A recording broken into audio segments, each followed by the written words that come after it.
As Lena was walking to a public gathering in the center of town, she was approached by a man who she sensed immediately was upset about something. He also seemed hurt. Nevertheless, being open and centered, Lena knew this encounter had nothing to do with her, per se, and instead had everything to do with him and his perception about whatever it was that had him so energized. He put his hand out, almost as if commanding her to stop. She obliged, mainly because she didn't feel the potential for harm in this encounter. And with a tone of contempt, he said, "You think you're special, don't you? You walk around, everybody loves you, they hold you up on a pedestal, and act as if you're God Almighty."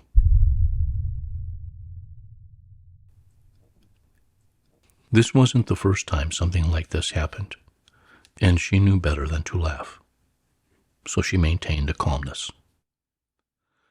Lena looked at the man, his eyes filled with a mixture of anger and frustration.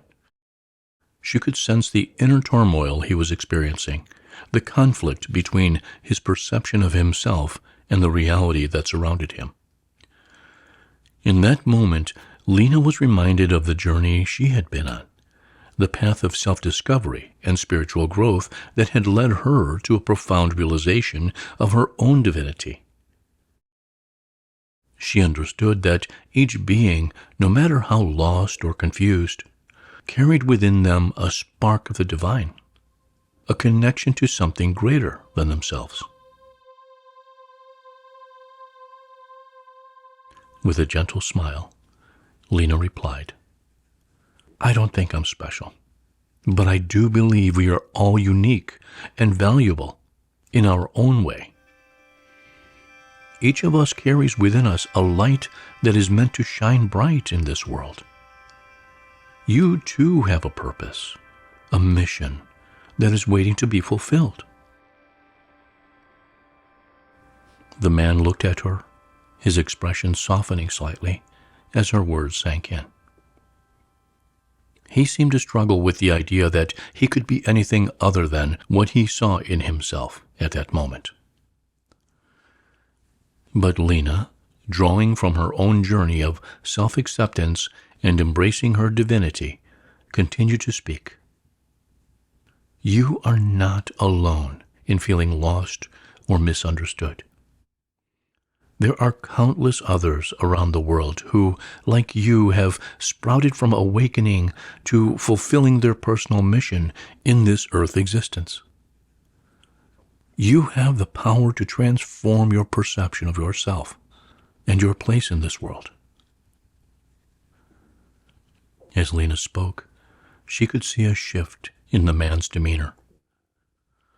His shoulders relaxed, a glimmer of hope sparked in his eyes. He seemed to be awakening to a new understanding of himself, a realization that he was more than his past experiences or his current struggles. "You are not defined by the opinions of others or the challenges you face," Lena continued, her voice reassuring. "You are a being of light and love, capable of immense growth and transformation. Embrace your divinity, recognize your worth, and step into the fullness of who you are meant to be."